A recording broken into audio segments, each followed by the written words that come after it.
Yeah, I'm about to fade away, 'cause every time I wake up I feel like it's Monday, something's going. Direktur Persija Jakarta Muhammad Prapanca menegaskan bahwa kabar mengenai FC Tokyo yang tertarik pada Rizky Ridho tidak benar. Saat dikonfirmasi ia menjelaskan bahwa hingga saat ini belum ada komunikasi resmi dari klub Jepang tersebut. Pernyataan ini sekaligus membantah rumor yang ramai diperbincangkan di media sosial. Rumor ini awalnya muncul dari unggahan sebuah akun penggemar FC Tokyo. Dalam unggahan tersebut akun itu menyebutkan bahwa klub sedang memantau 3 pemain termasuk Rizky Ridho. Meski terlihat meyakinkan, klaim ini ternyata belum memiliki dasar yang kuat. Rizky Ridho sendiri saat ini masih terikat kontrak dengan Persija hingga Juni 2026. Dengan durasi kontrak yang cukup panjang, Prapanca menyebut bahwa klub manapun yang ingin merekrut Ridho harus bersiap dengan biaya transfer yang besar. Sebagai gambaran, nilai pasar bek berusia 23 tahun ini diperkirakan mencapai 7,1 miliar rupiah. Hal ini tentu menjadi pertimbangan serius bagi klub yang ingin memboyongnya. Meski demikian, Prapanca sebelumnya sudah menyatakan kesiapannya untuk melepas Ridho ke luar negeri jika ada tawaran yang cocok. Menurutnya kesempatan bermain di luar negeri bisa menjadi pengalaman berharga bagi Ridho. Ini juga akan membantu perkembangan karir sang pemain muda di level internasional. Namun hingga saat ini Prapanca menegaskan bahwa Persija belum menerima tawaran konkret dari klub manapun. Pernyataan ini sekaligus menegaskan bahwa semua rumor yang beredar belum memiliki dasar yang jelas. Dengan situasi ini, Rizky Ridho tampaknya akan tetap bersama Persija dalam waktu dekat. Bagi Persija memiliki pemain muda berbakat seperti Ridho tentu menjadi keuntungan tersendiri.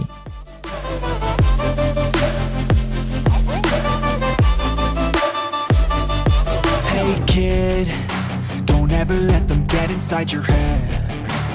Pelatih Timnas Indonesia Sintayong menyebut bahwa Marcelino Ferdinand mengingatkannya pada dirinya sendiri saat masih menjadi pemain. Menurut Sin, gaya bermain gelandang muda Timnas Indonesia ini memiliki banyak kesamaan dengannya. Marcelino mirip dengan saya ketika masih bermain, ujar Sintayong. Kesamaan tersebut tidak hanya soal gaya bermain. Sintayong juga menyoroti bahwa ia dan Marcelino sama-sama meraih debut di tim nasional pada usia yang sangat muda. Saya masuk tim nasional ketika berumur 17 tahun, dan Marcelino juga begitu, lanjut Sintayong. Pengalaman ini membuat Sin merasa ada hubungan istimewa dengan Marcelino. Marcelino Ferdinand kini menjadi andalan di Timnas Indonesia. Sebagai gelandang muda berbakat, ia sering menunjukkan performa luar biasa di setiap pertandingan. Kontribusinya sangat besar bagi skuad Garuda, baik di level senior maupun junior. Sintayong pun memiliki peran besar dalam membimbing Marcelino hingga mencapai level permainan seperti sekarang. Di bawah arahan Sin, Marcelino berkembang pesat sebagai pemain. Kepercayaan yang diberikan sang pelatih membuatnya semakin percaya diri di lapangan. Sin sering memuji kemampuan teknis Marcelino, terutama dalam mengontrol bola dan membaca permainan. Tidak heran jika ia menjadi salah satu pemain yang diandalkan dalam berbagai turnamen internasional. Bagi Sintayong, Marcelino adalah gambaran masa mudanya yang kembali hidup di lapangan hijau. Hubungan ini menjadi bukti betapa pentingnya peran pelatih dalam membentuk generasi pemain muda. Saya berharap dia bisa terus berkembang dan menjadi pemain yang lebih baik dari saya, tutup Sintayong dengan harapan besar.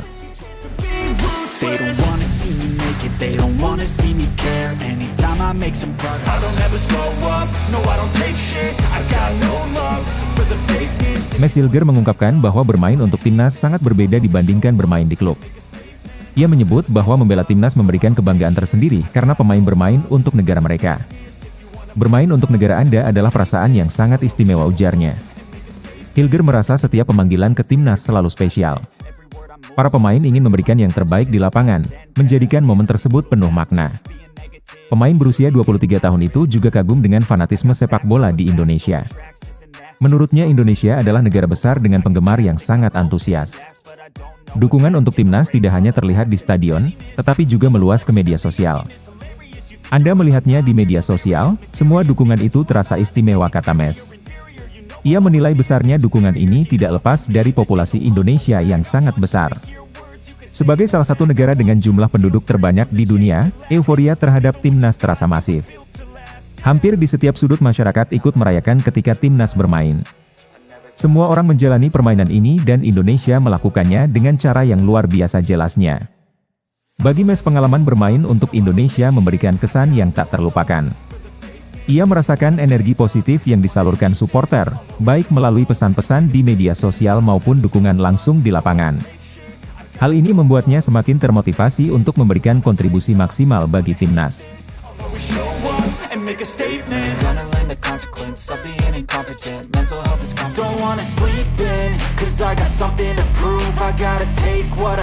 Pratama Arhan menghadapi tantangan baru di timnas Indonesia menjelang Asian Cup 2024.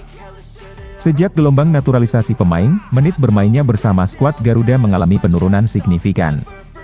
Dulu ia adalah bek kiri utama timnas, namun kini posisinya digeser oleh 3 pemain diaspora.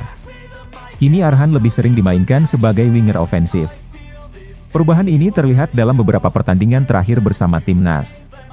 Asian Cup 2024 menjadi momen penting baginya untuk membuktikan diri. Turnamen ini dianggap sebagai kesempatan besar karena digelar di luar kalender FIFA sehingga pemain naturalisasi dan bintang Eropa tidak bisa bergabung. Arhan akan menjadi salah satu dari 2 pemain senior yang dipanggil Sintayong. Bersama Asnawi Mangkualam, ia memimpin skuad yang mayoritas berisi pemain U22. Manajer tim Sumarji telah mengonfirmasi kehadiran Arhan. Bermain di Asian Cup juga menjadi ajang Arhan memanfaatkan pengalamannya di luar negeri. Selama 3 musim terakhir, ia bermain di Tokyo Verdy dan Suwon FC. Meskipun lebih sering menjadi cadangan, kualitas Arhan diprediksi berada di atas rata-rata rekan setimnya yang lebih muda. Posisi bermain Arhan di turnamen ini masih menjadi teka-teki. Sebagai bek kiri ia menghadapi persaingan dari Doni Tri Pamungkas yang tampil gemilang bersama Persija dan timnas U20. Kemungkinan besar Arhan akan tetap dimainkan sebagai winger, di mana ia bisa fokus menyerang tanpa terlalu terbebani tugas bertahan.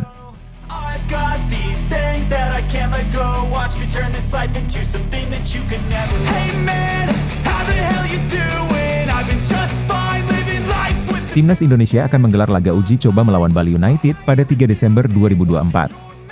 Pertandingan ini menjadi bagian dari persiapan terakhir jelang Piala AFF. Skuad Garuda saat ini menjalani camp latihan di Bali United Training Center Gianyar. Lokasi ini dipilih karena fasilitasnya yang memadai dan suasananya yang tenang. Sintayong menjelaskan jadwal tim hingga keberangkatan ke Piala AFF. Di sini sampai tanggal 4 Desember. Tanggal 3 Desember itu akan tanding lawan Bali United di sini, ujar Sintayong. Setelah uji coba melawan Bali United, skuad Garuda akan kembali ke Jakarta. Mereka dijadwalkan bertolak ke negara tuan rumah Piala AFF pada 5 Desember 2024. Pertandingan melawan Bali United menjadi kesempatan penting untuk mengevaluasi tim. Mayoritas skuad timnas Indonesia kali ini diisi oleh pemain U22. Sintayong hanya membawa 2 pemain senior, yaitu Asnawi Mangkualam dan Pratama Arhan. Laga ini diharapkan dapat mengasah strategi dan membangun kekompakan tim. Bali United dipilih sebagai lawan karena mereka memiliki kualitas yang kompetitif. Sintayong ingin melihat sejauh mana perkembangan para pemain muda selama camp pelatihan. Laga ini juga akan membantu pemain menyesuaikan diri dengan tekanan pertandingan. Tim pelatih akan memantau performa individu dan kolektivitas tim secara keseluruhan. Piala AFF 2024 menjadi tantangan besar bagi skuad muda Garuda. Turnamen ini digelar di luar kalender FIFA sehingga pemain-pemain naturalisasi dan yang berkarir di Eropa tidak bisa bergabung. Meski demikian, Sintayong optimis dengan potensi pemain yang dimiliki. Ia percaya bahwa dengan persiapan yang matang, timnas Indonesia bisa memberikan kejutan.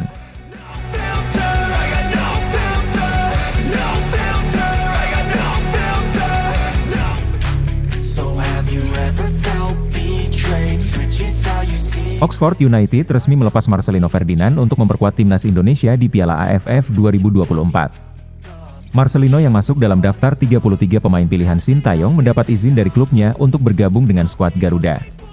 Pengumuman ini disampaikan melalui media sosial Oxford pada Minggu petang waktu Indonesia.